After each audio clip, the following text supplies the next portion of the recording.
আসার পরে এই জায়গায় রাস্তার মাথায় ও আর আমি একসাথে আসতেছি। এর মধ্যেই মহিলা আর কয়েকটা ছেলে একজনটা ধাওয়ানি মারছে, সে 27-60 গায়ে দেওয়া ধাওয়ানি দেওয়ানে সে ওই দৌড় দিছে, ওই ধরনের স্যান্ড বাড়ি করছে, ওই ছেলেটা তো বাঁচার লাগে দৌড় দিছে। তখন ও আমার কাছেই, ও হঠাৎ করে পিছ দিয়ে দৌড় দিল, ও আমার মোবাইল বাড়ি করছে, বুঝতে পারছেন?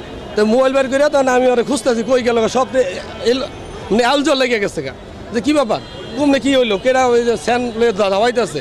আমি পিছে পিছে দৌড় পারি, এদিকে দৌড় পারি, পরে শুনি যে এই জায়গায় আইসা এই দোকানের মধ্যে তারা কোপাইতেছে। তখন আমি ওই দূরে যে ব্যাপারটা কি, তখন আমি তো এখানে আসতে পারতেছি না। তখন আমি সাথে সাথে পুলিশের গাড়ি এখানে থাকে, আমি পুলিশের জন্য খোঁজ করতে যাই, না পাইয়া আমি সাথে সাথে বাসন থানার ওসিকে আমি ফোন করি। ফোন করার পরে সে বলছে যে আমি টিম পাঠাচ্ছি, এইটুকুই জানা। পরে তো সে ধইলা পড়ে যায়।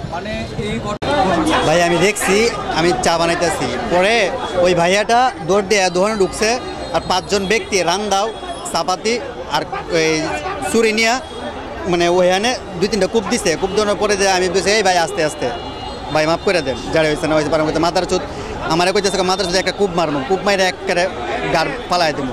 পরে আমি আমার মতন মানে ভয় পাইয়া আমি মনে করি নিচে মানে থমকাই গেছে আর কি। পরে কি হয়েছে ভাই আমি আর মনে করেন যে আমি আর 5 মিনিট পর্যন্ত গেলে ওই হ্যানি গেলে মানে বসে আসছিলাম, মানে পরে কি হয়েছে আমি আর কিছু কই যাতাম না বড় ভাই।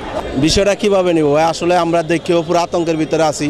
যেমন একটা ঘটনা এইভাবে চৌরাস্তার ভিতরে ঘটছে, কারণ সাধারণ মানুষ চলাফেরা করতে আতঙ্কের ভিতরে থাকে। যেমন সে নাকি পেশাগত একজন সাংবাদিক, সে ওই দিকে থেকে দৌড়ে আসছে আত্মরক্ষার জন্য, এখানে আইসে, এখানেও তার রেহাই পাইল না। শেষ পর্যন্ত তারা খুনেরা তাদের খুন কইরা চলে গেছে। আসলে এরা তো সঠিক তদন্ত কইরা যারা এটার সাথে জড়িত ছিল তাদেরকে আইনের আওতায় আনাই আমি সবচেয়ে ভালো মনে করি।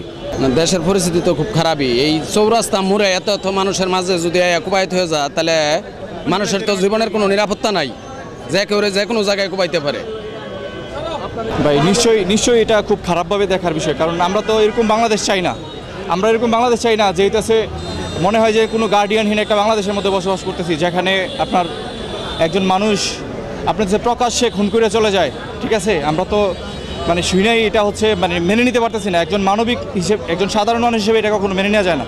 ঠিক আছে, মানুষ পশুরা কখনো পশুর মতো এরকম ধরনের কাজ করে না। এটা দেখে আমরা খুবই মর্মাহত। আসলে আমি তো যদিও পুরো ঘটনা দেখি নাই, কিন্তু চৌরাস্তার মতো এরকম একটা জায়গার ভিতর তাও অবশ্যই প্রশাসনের ব্যর্থতা তো আছে। প্রশাসন অবশ্যই ব্যর্থতা, বড় ব্যর্থতা আছে।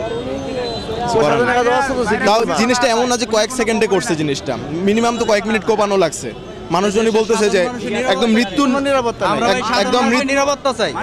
সাংবাদিক আসাদুজ্জামান তহিন, তাকে কে বা কারা দুষ্কৃতিকারী কুপিয়ে হত্যা করেছে।